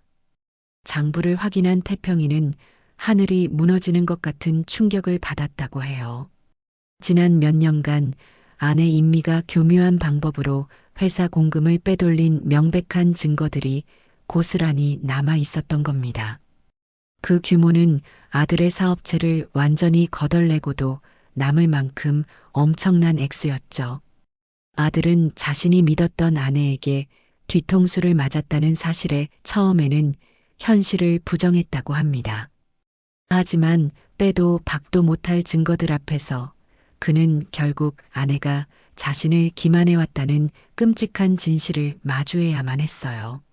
자신이 며느리의 거짓말에 속아 세상에서 가장 소중한 어머니에게 그토록 끔찍한 행패를 부리는 동안 바로 그 아내는 뒤에서 자신의 사업 기반을 송두리째 갉아먹고 있었던 겁니다. 어머니도 잃고 자신의 인생을 걸었던 사업까지 모두 잃게 되었다는 사실에 태평이는 절망감에 몸부림쳤다고 합니다. 그 엄청난 배신감과 절망은 이내 며느리를 향한 불타는 분노와 복수심으로 바뀌었습니다. 태평이는 더 이상 망설이지 않았어요. 그는 저의 변호사인 최 변호사에게 전화를 걸어왔습니다. 그리고는 울면서 모든 진실을 털어놓았다고 해요. 아내가 자신을 어떻게 속여 어머니에게 후견인 서류를 들이밀게 했는지, 새벽에 찾아가 행패를 부리도록 어떻게 자신을 부추겼는지, 그리고 그 모든 것이 결국 자신의 사업 자금을 횡령한 사실을 덮고 어머니의 재산을 빼앗으려는 아내의 계획이었던 것 같다고 고백했습니다. 그리고 태평이는 최 변호사에게 아내를 사회적으로 완전히 매장시킬 수 있도록 도와달라고 애원했다고 합니다. 그는 자신이 모은 아내의 모든 횡령 증거, 즉 조작된 장부와 의심스러운 자금 이체 내역 등을 전부 최 변호사에게 넘겼어요. 이것은 며느리를 향한 그의 마지막 복수의 칼날이었습니다. 최 변호사는 이 자료들을 검토한 후 현재 진행 중이던 태평이의 주거침입 및 협박 사건 재판부에 증거 자료로 제출했습니다. 아들의 범행 동기가 아내의 기만과 회유에 의한 것이었으며 그 배경에는 거액의 횡령 사건이 있었다는 사실을 밝힌 거죠. 며느리 인미에 대한 횡령 혐의 재판이 열리던 날 법정은 그야말로 아수라장이 되었다고 합니다. 태평이는 증인으로 출석하여 차갑고 분노에 찬 눈빛으로 아내를 바라보며 그녀의 모든 범죄 사실을 낱낱이 증언했어요. 자신이 아내의 거짓말에 어떻게 속아 넘어갔는지, 그리고 아내가 자신의 사업 자금을 어떻게 빼돌려왔는지를 명백한 증거들과 함께 제시했습니다. 법정 방청석에 앉아있던 인미의 부모는 얼굴을 들지 못했고 법정의 모든 사람들은 경악을 금치 못했다고 해요. 자신이 저지른 모든 것이 들통나자 인미는 얼굴이 새하얗게 질려 그 자리에서 거의 실신할 지경이었다고 합니다. 궁지에 몰린 며느리는 결국 가장 어리석은 선택을 하고 말았습니다. 자신의 횡령 사실이 밝혀지고 구속영장이 발부될 것이 확실해지자 그녀는 해외로 도피를 시도한 거예요. 하지만 그녀의 모든 계획은 이미 남편인 태평이의 손바닥 안에 있었습니다. 태평이는 아내가 평소에 가고 싶어 하던 나라, 그리고 몰래 외화로 바꿔둔 돈이 있다는 사실까지 전부 파악하고 있었어요. 그는 아내의 출국 정보가 뜨자마자 곧바로 경찰에 신고했습니다. 며느리 임미는 공항 출국 심사대를 통과하려던 찰나 미리 대기하고 있던 경찰들에게 현장에서 긴급 체포되었습니다. 수많은 사람들이 지켜보는 앞에서 수갑이 채워지는 그녀의 모습은 공항에 있던 기자들의 카메라에 고스란히 담겼죠. 그녀의 체포 소식은 곧바로 그날 저녁 뉴스에 대서특필되었습니다. 시어머니 재산 탐낸 며느리, 남편 사업 자금 수십억 횡령 후 해외 도피 시도하다 공항서 체포라는 자극적인 제목의 기사가 모든 언론을 도배했어요. 모자이크 처리되었지만 누구인지 알아볼 수 있을 정도의 그녀의 초라한 모습은 그녀가 스스로 자초한 비참한 결말을 온 세상에 알리는 신호탄과도 같았습니다. 저는 거실 소파에 앉아 텔레비전 화면을 통해 그 모습을 덤덤하게 지켜보았습니다. 동정심은 들지 않았어요.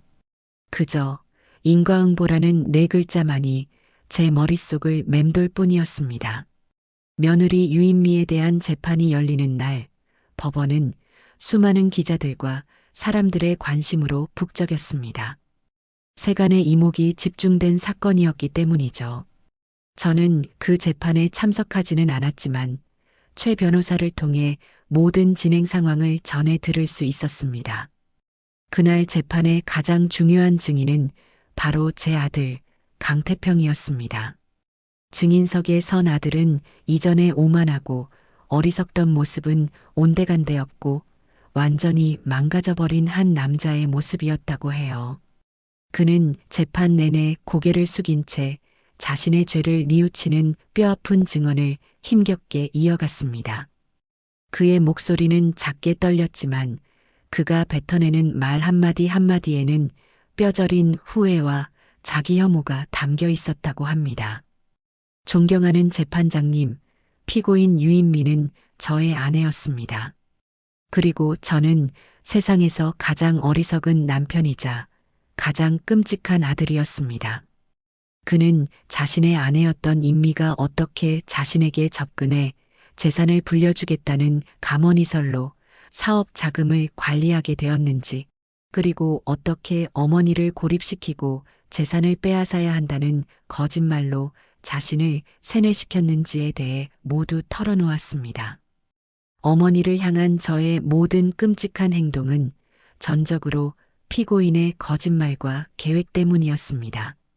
하지만 저는 그 책임을 피고인에게만 떠넘길 생각이 없습니다. 아내의 탐욕스러운 말을 분별하지 못하고 제 어머니를 의심하고 괴롭힌 것은 온전히 저의 잘못입니다. 저는 제 욕심에 눈이 멀어 제 어머니를 망가뜨리려 했고 그 결과 제 사업과 제 가정, 제 인생의 모든 것이 남김없이 무너져 내렸습니다. 이 모든 것은 제가 받아 마땅한 죗값입니다. 아들의 처절한 증언에 법정은 숙연한 침묵에 잠겼다고 합니다. 피고인석에 앉아있던 며느리는 고개를 푹 숙인 채 미동도 하지 않았고 방청석에서는 작은 탄식들이 터져 나왔다고 해요. 저는 최 변호사에게 그 이야기를 전해 들으며 복잡한 심정에 휩싸였습니다. 아들의 행동이 용서받을 수 없는 것이었음은 분명하지만 모든 것을 잃고 법정에 서서 자신의 죄를 고백하는 아들의 모습을 상상하니 마음 한구석이 아릿하게 저려오는 것은 어쩔 수 없었어요. 하지만 그 아픔은 연민이 아니었습니다. 그저 한때는 제 전부였던 존재가 완전히 부서져 내리는 것을 지켜봐야 하는 어미의 마지막 슬픔 같은 것이었죠. 며느리는 결국 거액의 횡령과 사기 혐의로 무거운 실형을 선고받고 법정에서 구속되었습니다. 재판이 끝난 후 저는 최 변호사와 함께 법원 앞에서 기다리고 있던 언론 기자들과 마주섰습니다. 수많은 카메라 플래시가 터지고 마이크가 제 앞으로 쏟아졌지만 저는 조금도 위축되지 않았어요. 저는 이 기회를 통해 세상 사람들에게 그리고 저와 비슷한 고통을 겪고 있을지 모를 다른 누군가에게 꼭 해주고 싶은 말이 있었습니다.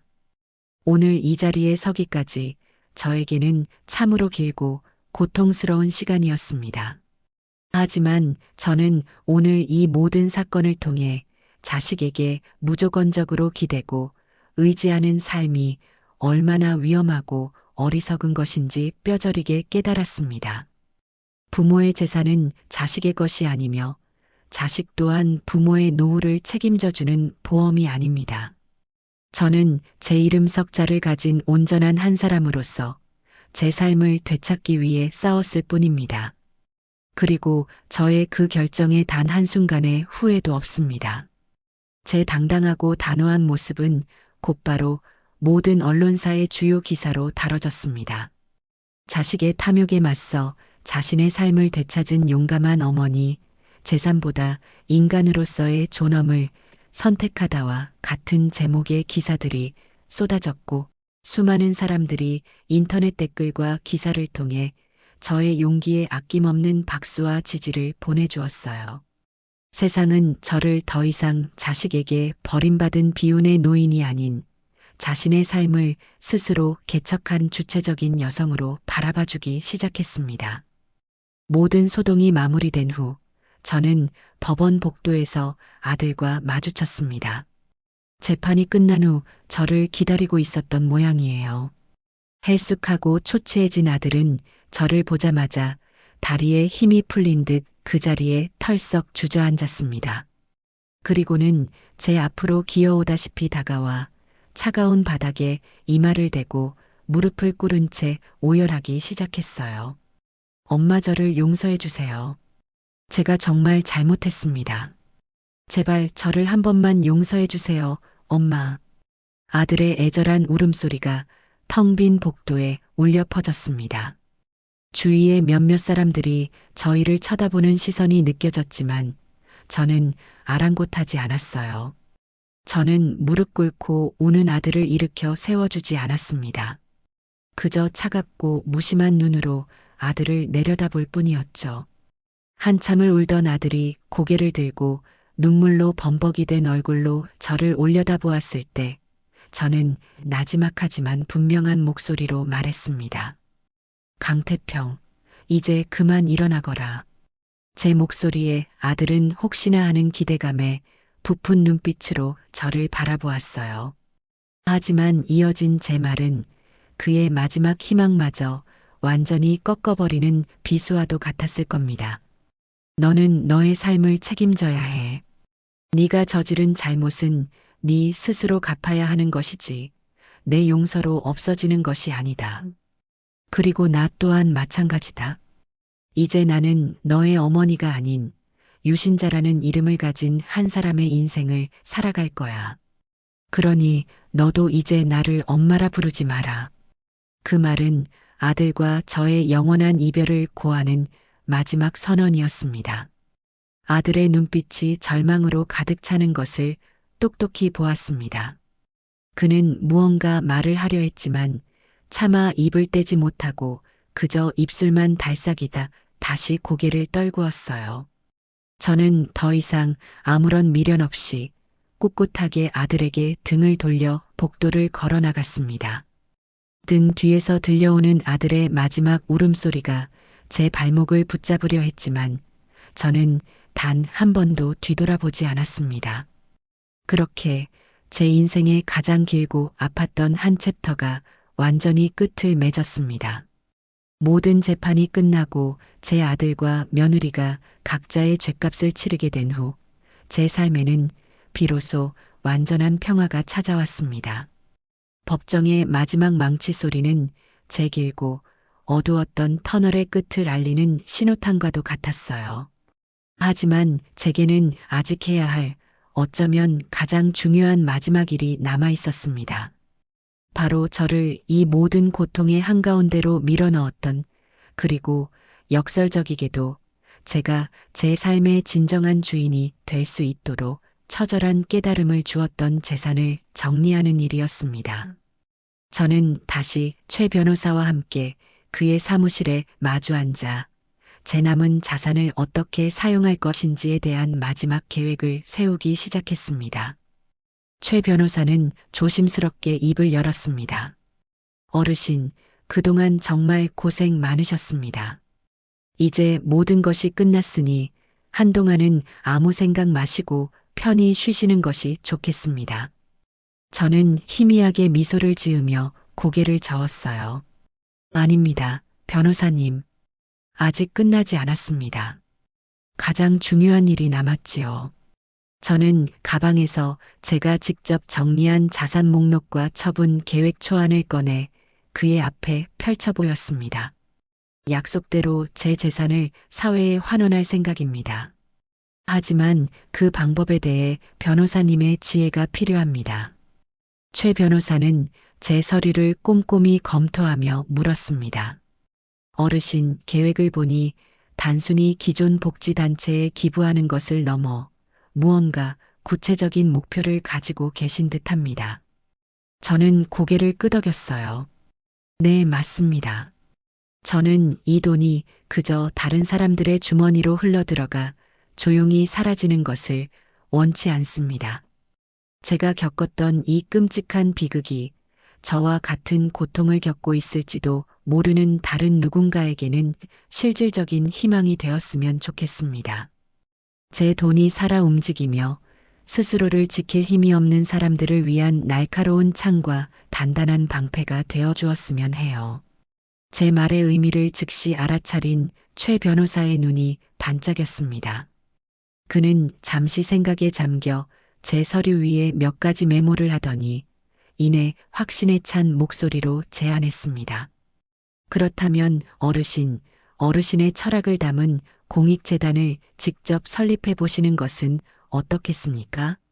어르신의 이름과 경험을 걸고 시작한다면 그 어떤 단체보다 더 큰 진정성과 신뢰를 얻을 수 있을 겁니다. 그의 제안은 제 마음속에 희미하게 떠다니던 생각을 명확하고 단단한 형태로 만들어 주었습니다. 그래, 그것이었습니다. 단순한 기부로 끝내는 것이 아니라 제 의지와 철학을 담은 구심점을 만드는 것. 그것이야말로 제 재산을 가장 가치 있고 의미 있게 사용하는 방법이라는 강한 확신이 들었어요. 그날부터 우리는 유신자 재단 설립을 위한 구체적이고 지난한 준비에 들어갔습니다. 재단의 이름은 제 이름 석자를 그대로 따르기로 했어요. 처음에는 제 이름을 내세우는 것이 쑥스러워 망설였지만 최 변호사는 제 이름이야말로 재단의 가장 큰 자선이 될 것이라며 저를 설득했습니다.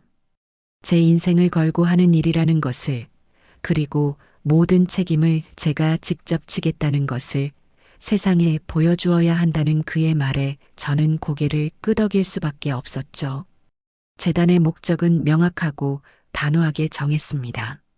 자녀의 부당한 재산 요구와 정서적, 물리적 압박으로부터 고통받는 노인들을 위한 법률 상담 및 소송 지원, 가리고 심리 회복 프로그램 제공. 제가 겪었던 아픔을 다시는 다른 누군가가 겪게 해서는 안 된다는 절박함이 재단의 첫 번째 설립 이념이 되었습니다. 재단 설립 과정은 제 생각보다 훨씬 더 복잡하고 힘든 일이었습니다. 수많은 서류 작업과 행정 절차를 거쳐야 했고, 재단의 기틀을 함께 만들어 나갈 사람들을 찾는 것도 중요한 과제였죠. 저는 제 인생의 마지막 열정을 남김없이 불태우는 기분으로 모든 일에 직접 뛰어들었습니다. 최 변호사와 함께 밤을 새워가며 정관의 문구 하나하나를 다듬었고 재단이 나아갈 방향에 대해 수없이 많은 토론을 벌였어요. 이 사진에는 저와 최 변호사 외에도 인권 문제에 오랫동안 관심을 가져온 대학 교수님과 존경받는 지역 사회 원로 한 분을 어렵게 모셨습니다. 재단 사무실은 번화가에 높고 삐걱대는 빌딩이 아닌 도움이 필요한 어르신들이 지팡이를 짚고도 쉽게 찾아올 수 있는 조용한 동네의 한편 1층 상가를 얻어 마련했습니다. 사무실을 꾸미면서도 저는 문턱을 모두 없애고 어르신들이 편히 쉴 수 있는 푹신한 소파와 따뜻한 차를 마실 수 있는 작은 공간을 만드는데 가장 신경을 썼어요. 이곳이 법률사무소처럼 차가운 공간이 아니라 언제든 찾아와 하소연하고 위로받을 수 있는 사랑방 같은 곳이 되기를 바랐기 때문입니다. 무엇보다 심혈을 기울인 것은 재단과 함께할 사람들을 찾는 일이었습니다. 저는 실력만큼이나 따뜻한 마음을 가진 사람들을 원했어요. 수많은 지원자들을 직접 만나 면접을 보았고 마침내 2명의 보석 같은 젊은이를 찾을 수 있었습니다. 한 명은 제 사건 기사를 보고 깊은 감명을 받아 지원했다는 정의감 넘치는 젊은 여성 변호사였어요.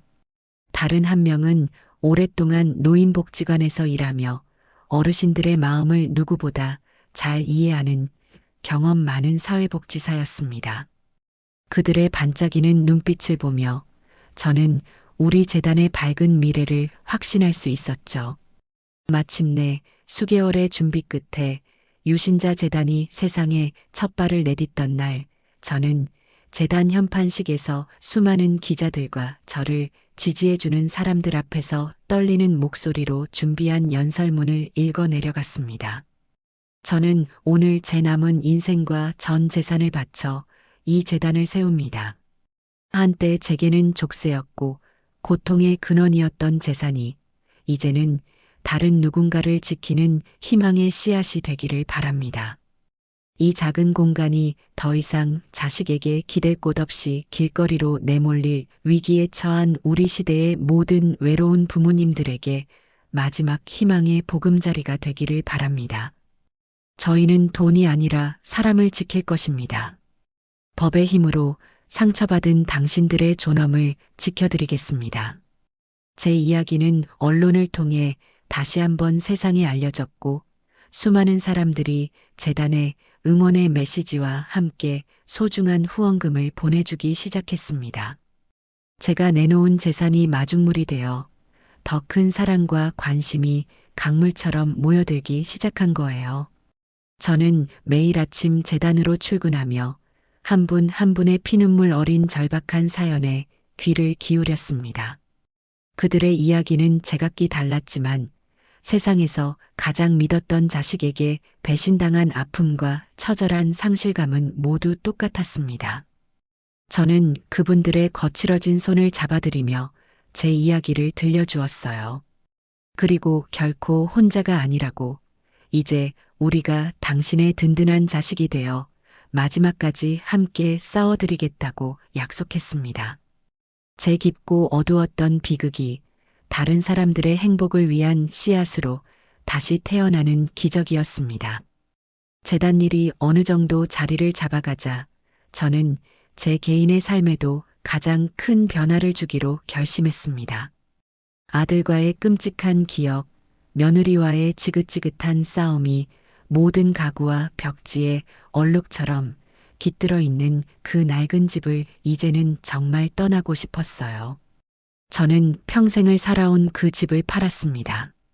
집을 내놓기 전 저는 며칠에 걸쳐 집안 구석구석을 정리하며 과거와 작별하는 의식을 치렀습니다. 아들이 어릴 적 가지고 놀던 낡은 장난감 상자를 열어보기도 하고 남편과 함께 심었던 마당의 감나무를 어루만져 보기도 했어요. 수많은 추억들이 밀물처럼 밀려와 가슴이 먹먹해졌지만 저는 더 이상 과거에 얽매이지 않기로 했습니다. 좋은 기억은 가슴에 품고 나쁜 기억은 저 집과 함께 떠나보내기로 마음먹었죠. 그리고 저는 그 돈의 일부로 제가 평생 꿈꿔왔던 작은 바닷가 마을에 아담한 집 한 채를 마련했습니다. 집 앞에는 작은 텃밭을 가꿀 수 있는 마당이 있었고 창문을 열면 시원한 바닷바람과 함께 짭조름한 갯내음이 밀려 들어오는 그림 같은 곳이었습니다. 새로운 집에 이사하던 날, 저는 가장 먼저 마당 한쪽에 저만의 작은 가마를 설치했습니다. 그리고 제 손으로 만든 찻잔에 향긋한 국화차를 담아 툇마루에 앉았어요. 철썩, 철썩, 규칙적으로 밀려왔다 밀려가는 파도 소리를 들으며 저는 지난 제 인생을 천천히 돌아보았습니다. 이제 저는 더 이상 누구의 어머니도 누구의 아내도 아니었습니다.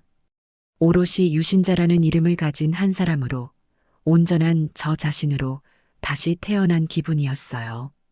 제 인생의 주인은 바로 저 자신이었고 앞으로 남은 시간은 그 누구의 방해도 없이 저 자신만을 위해 그리고 제가 선택한 가치 있는 일을 위해 채워나갈 수 있었습니다. 매일매일이 선물처럼 느껴졌고 저는 하루하루가 진심으로 행복했어요. 아침에는 텃밭의 흙을 만지고 낮에는 새로 만든 작은 작업실에서 물레를 돌렸습니다. 저녁에는 재단 일을 화상으로 돌보고 밤에는 창가에 앉아 파도 소리를 자장가 삼아 평온하게 잠이 들었죠. 진정한 제 인생은 70하고도 5해가 되어서야 비로소 진짜로 시작된 것만 같았습니다. 제가 바닷가 마을에서 파도 소리와 흙냄새에 파묻혀 평온한 일상을 보내는 동안 서울에 있는 유신자 재단은 조금씩 하지만 아주 단단하게 우리 사회에 뿌리를 내려가고 있었습니다. 그리고 마침내 재단 설립 후 몇 달 만에 첫 번째 성공적인 결실을 보았다는 벅찬 소식이 제게 전해졌습니다.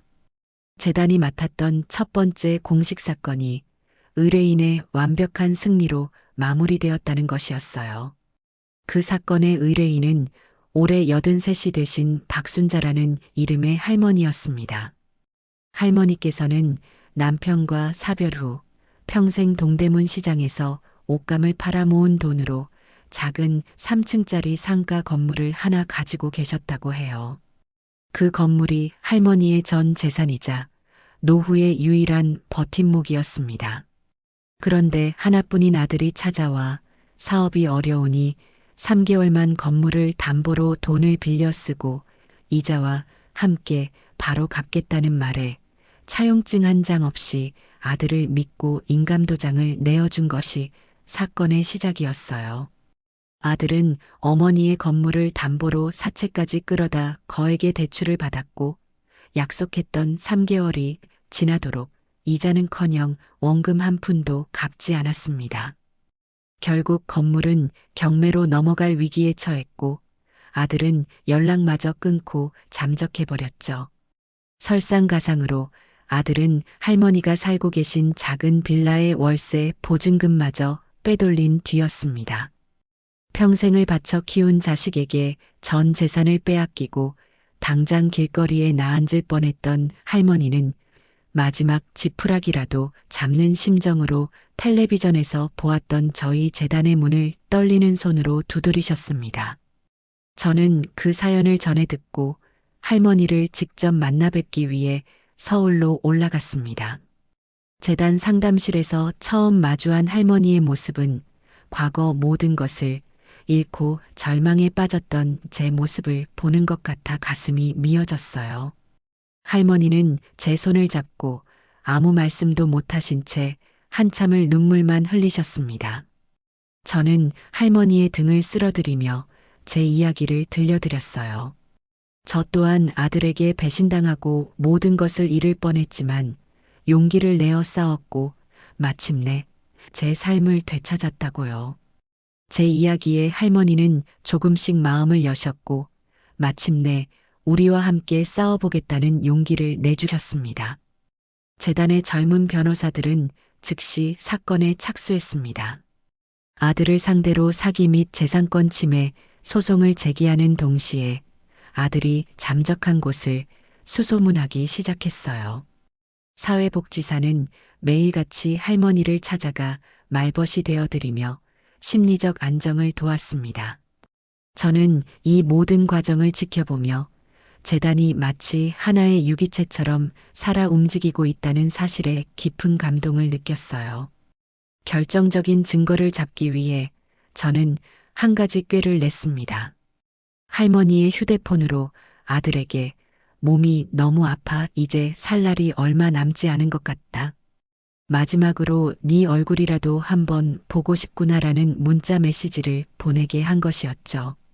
며칠 동안 아무런 답이 없던 아들은 마침내 어디 계시냐는 짧은 답장을 보내왔습니다.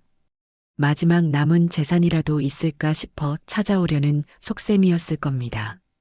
우리는 약속 장소에 미리 잠복했고 마침내 할머니 앞에 나타난 아들을 붙잡아 법정에 세울 수 있었습니다.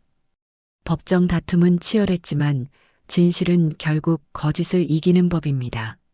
재판부는 아들이 어머니의 궁박한 상황을 이용해 재산을 편취한 명백한 사기 행위라 판단했고 아들이 불법적으로 취득한 모든 재산을 다시 할머니에게 돌려주라는 판결을 내렸습니다. 재산을 되찾은 할머니는 재단 사무실을 찾아와 저희 직원들과 제 손을 차례로 붙잡고 뜨거운 눈물을 흘리셨다고 해요. 내 인생을, 내 자존심을 다시 찾아줘서 고맙습니다. 죽기 전에 이 억울함을 풀게 해줘서 정말 고맙습니다. 이 소식은 한 시사 고발 프로그램을 통해 세상에 더욱 깊이 있게 알려졌습니다. 방송국에서는 저희 재단의 첫 번째 승소 사례를 어머니의 눈물이라는 제목으로 심층적으로 취재했고 저는 오랜만에 카메라 앞에 서서 인터뷰를 하게 되었어요. 저는 인터뷰에서 이렇게 말했습니다. 이것은 저희 재단의 승리가 아닙니다. 평생을 정직하게 살아오신 한 어머니의 간절한 진실이 승리한 것입니다. 저희는 그저 그 진실 옆에서 작은 등불 하나를 보탰을 뿐입니다. 이 땅의 모든 자식들에게 고합니다. 부모님의 재산은 당신들의 것이 아닙니다. 부모님의 남은 인생을 존중하십시오. 앞으로도 저희 재단은 이 땅의 모든 상처받은 부모님들 곁에서 그분들의 가장 든든한 마지막 자식이 되어드릴 것입니다. 방송이 나간 후 사회적인 파장은 상상 이상으로 컸습니다. 사람들은 저와 저희 재단의 활동에 아낌없는 찬사와 격려를 보내주었고 저는 어느새 노인들의 영웅, 우리 시대의 진정한 어른이라는 과분하고도 쑥스러운 칭호를 얻게 되었습니다. 도움을 요청하는 어르신들의 전화가 재단에 빗발쳤고 재단의 뜻에 함께하고 싶다는 젊은 변호사들과 후원자들의 연락도 끊이지 않았어요. 저의 작은 날갯짓이 세상을 조금이나마 더 따뜻하고 정의로운 곳으로 만드는 거대한 태풍이 되어가고 있었습니다. 그러던 어느 날 저녁 저는 거실에서 무심코 텔레비전을 보다가 화면 속에서 너무나도 익숙한 얼굴을 발견하고는 저도 모르게 손에 들고 있던 찻잔을 내려놓았습니다. 한 방송사의 휴먼 다큐멘터리 프로그램이었는데 인생의 밑바닥까지 떨어졌다가 다시 재기를 위해 노력하는 사람들의 삶을 조명하는 내용이었어요. 화면 속에서는 수많은 인부들이 이른 새벽부터 땀을 뻘뻘 흘리며 공사 현장에서 무거운 철근을 나르고 있었습니다.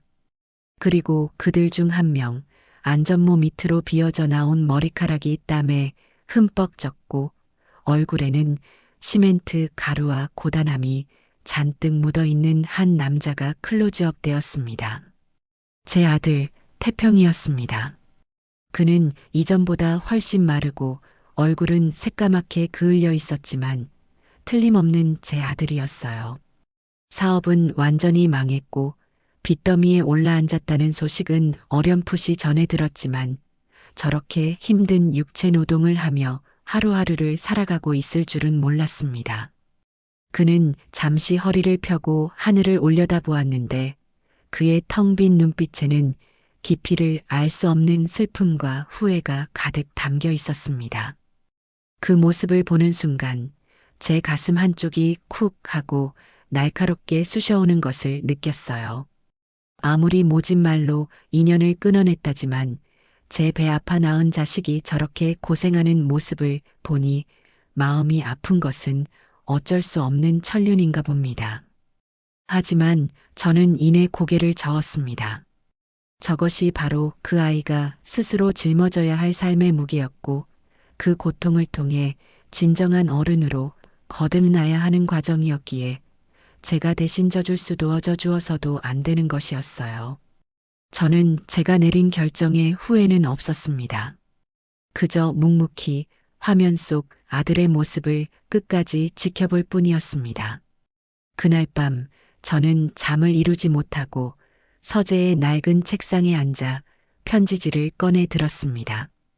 그리고 제 인생에서 아들에게 보내는 정말 마지막이 될 편지를 한 글자 한 글자 정성 들여 써내려갔어요. 태평아, 우연히 TV에서 너의 모습을 보았다.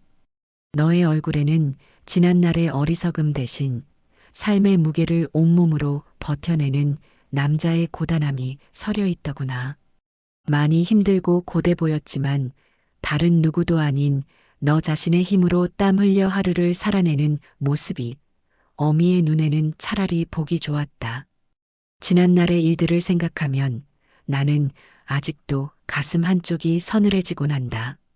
너에 대한 원망도 미움도 이제는 무뎌진 세월의 파도에 씻겨 희미해졌지만 우리가 함께 웃고 울었던 그 시간으로 다시 돌아갈 수는 없다는 사실 또한 변하지 않는구나. 태평아, 너는 너의 잘못을 뉘우치며 평생을 살아가길 바란다. 그것만이 너 자신을 위한 유일한 구원의 길일 것이다. 죄책감 속에 살라는 뜻이 아니다. 너의 과오를 정직하게 마주하고 다시는 같은 실수를 반복하지 않는 사람이 되라는 뜻이다. 나는 이제 너를 용서한다. 너를 위해서가 아니라 내 남은 삶의 평화를 위해 나는 너를 내 마음속의 무거운 짐에서부터 완전히 놓아주기로 했다. 하지만 아들아, 이것만은 기억하렴. 너와 나의 인연은 이 생에서는 여기까지다. 앞으로는 서로의 삶을 멀리서 응원하며 각자의 길을 묵묵히 걸어가도록 하자. 부디 밥 잘 챙겨 먹고 건강하거라. 저는 담담하게 쓴 편지를 봉투에 넣고 다음 날 아침 동네 우체통에 넣었습니다. 이 편지가 아들에게 어떤 의미로 가닿을지는 알 수 없었어요. 어쩌면 그는 이 편지를 읽고 다시 한번 눈물을 흘릴지도 혹은 묵묵히 편지를 접어 주머니에 넣을지도 모릅니다. 하지만 이 편지를 보내고 나서야 저는 비로소 제 마음을 짓누르고 있던 마지막 한 조각의 응어리마저 완전히 녹아내리는 것을 느꼈습니다. 이제 정말 끝이었습니다. 저는 제 손으로 아들과의 길고 아팠던 모든 관계에 온전하고도 자비로운 마침표를 찍었습니다. 시간은 유수와 같이 흘러 제가 바닷가 마을에 정착한 지도 어느덧 여러 해가 지났습니다. 제 삶은 이제 굽이치는 강물을 지나 넓고 평온한 바다에 이른 배처럼 고요하고 또 잔잔하게 흘러가고 있어요. 아침에 눈을 뜨면 가장 먼저 창문을 열어 짭조름하면서도 신선한 바다 내음을 한껏 들이마시는 것으로 하루를 시작합니다. 텃밭의 방울토마토와 상추들은 하루가 다르게 쑥쑥 자라나 제 밥상을 건강하고 풍성하게 만들어주고 마당 한편에 자리한 작은 작업실의 가마에서는 매일같이 새로운 도자기들이 투박한 흙의 모습을 벗고 제가 원하는 고운 빛깔의 옷을 입은 채 다시 태어납니다. 저는 이제 더 이상 아들의 연락을 기다리며 전전긍긍하지 않고 존재하지도 않는 며느리의 거짓말에 밤새워 상처받지 않습니다.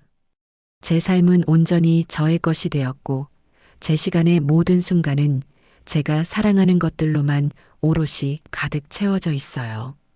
재단일은 여전히 제 삶의 가장 큰 부분을 차지합니다. 일주일에 두세 번은 서울의 재단 사무실로 올라가 저를 필요로 하는 분들의 기막힌 사연에 함께 분노하고 눈물 흘리며 우리 재단의 든든한 변호사들과 머리를 맞대고 최선의 해결책을 고민하곤 해요. 재단은 이제 국내 최고의 노인 인권 전문 법률 지원 단체로 성장하여 수많은 어르신들의 마지막 희망이자 든든한 방패가 되어주고 있습니다. 재단을 통해 웃음과 삶의 희망을 되찾았다는 분들의 빼곡한 감사 편지를 읽을 때마다 저는 제 인생의 마지막 과업이 얼마나 가치 있고 보람 있는 일인지를 깨닫고는 합니다. 제 아픈 과거가 누군가에게는 희망의 증거가 될 수 있다는 사실에 저는 매일같이 감사하며 살아가고 있어요. 두 딸과는 그 어느 때보다 더 애틋하고 깊은 사이가 되었습니다. 아이들은 1년에 한두 번씩은 꼭 귀여운 손주들을 데리고 한국에 나와 제가 사는 바닷가 집에서 한참을 머물다 가곤 해요. 저희는 함께 텃밭에서 상추를 따고 해질 무렵에는 갯벌에 나가 조개를 캐고 저녁에는 마당에 모여 앉아 시끌벅적한 바비큐 파티를 엽니다. 딸들은 더 이상 저를 보호해야 할 약한 노인이나 걱정스러운 홀어머니로 대하지 않아요. 오히려 세상에서 가장 존경하는 인생 선배이자 가장 유쾌하고 지혜로운 친구로 저를 존중해주고 있습니다. 우리는 서로의 삶을 진심으로 응원하며 가장 깊은 속마음까지 스스럼 없이 나누는 세상에 둘도 없는 친구 같은 모녀 사이가 되었죠. 그러던 어느 날 한 유명 출판사에서 제게 연락이 왔습니다. 제 파란만장한 이야기가 세상에 알려진 후 저의 삶을 한 권의 책으로 엮어 더 많은 사람들과 공유하고 싶다는 정중한 제안이었어요. 처음에는 제가 뭐라고 책까지 냅니까? 그저 평범한 늙은이일 뿐입니다. 라며 손사래를 치며 거절했지만 편집장의 끈질긴 설득에 곰곰이 생각해보니 이것 또한 제가 세상에 해야 할 마지막 역할일 수 있겠다는 생각이 들었습니다. 제 이야기가 단순히 한 늙은이의 기구한 신세 한탄이나 통쾌한 복수극으로만 기억되는 것이 아니라 인생의 벼랑 끝에 서서 절망하고 있는 누군가에게 당신도 다시 일어설 수 있다는 작은 용기와 위로를 줄 수 있다면 그것만으로도 충분히 가치 있는 일일 테니까요. 그날부터 저는 작가가 되었습니다. 제 서재의 낡은 책상에 앉아 햇살이 잘 드는 창밖을 바라보며 제 기나긴 인생을 한자 한자 정직하게 기록하기 시작했어요. 평화롭기만 하던 도예가의 삶에 서서히 드리워졌던 검은 그림자, 아들과 며느리의 추악한 탐욕, 제 평생의 악몽으로 남은 지옥 같았던 새벽의 행패, 그리고 제 자신과 존엄을 지키기 위해 벌였던 외롭고도 처절했던 싸움과 마침내 되찾은 온전한 나의 삶까지. 글을 쓰는 과정은 때로는 잊고 싶었던 과거의 아픈 기억을 다시 헤집는 고통스러운 일이기도 했지만 한편으로는 제 깊은 상처를 온전히 마주하고 따뜻하게 보듬어주며 스스로 치유하는 과정이기도 했습니다. 제 이야기는 그렇게 75, 나는 나를 되찾기로 결심했다라는 제목의 책으로 묶여 세상에 나왔고 감사하게도 많은 사람들의 뜨거운 공감과 사랑을 받았습니다. 저는 이제 도예가 재단 이사장에 이어 작가라는 새로운 이름까지 얻게 된 셈이죠. 오늘도 저는 어김없이 해질 무렵이 되자 가장 아끼는 제 손길이 닿은 찻잔에 향이 깊은 차를 담아 창가 의자에 앉았습니다. 창문 밖으로 보이는 서해의 노을은 언제 봐도 장엄하고 아름다워요. 붉게 타오르던 태양이 서서히 바다 너머로 자신의 몸을 감추며 온 세상을 황금빛과 찬란한 보랏빛으로 물들이는 풍경을 바라보고 있으면 제 마음도 더할 나위 없이 평온해집니다. 저는 문득 이런 생각을 했어요. 나의 삶은 지금 이 순간 완벽하게 행복하다. 물론 제 삶에는 칼로 도려낸 듯한 씻을 수 없는 상처와 지울 수 없는 아픔이 있었습니다. 하지만 그 상처가 있었기에 지금의 단단하고 지혜로운 제가 존재할 수 있었고 그 아픔을 온몸으로 이겨냈기에 지금의 평온한 행복이 얼마나 눈물겹게 소중한지를 알 수 있게 되었어요. 저는 제가 내린 그 어떤 결정에도 후회하지 않았고 그 결정들이 결국 저를 이끌어준 지금의 제 삶을 온전히 사랑하고 마음껏 즐길 수 있게 되었습니다. 저는 이제 더 이상 누구의 어머니도 누구의 아내도 아닌 제 이름 석자를 온전히 가진 한 사람으로서 당당하고 자유롭게 살아가고 있습니다. 그리고 이것이야말로 제가 평생을 찾아 헤맸던 진정한 행복의 의미라는 것을 저는 저물어가는 아름다운 노을을 온 마음에 담으며 다시 한번 깨닫고 있었습니다. 제 이야기는 여기서 끝이 납니다. 하지만 저 유신자의 진짜 인생은 지금부터 영원히 이토록 눈부시게 계속될 겁니다.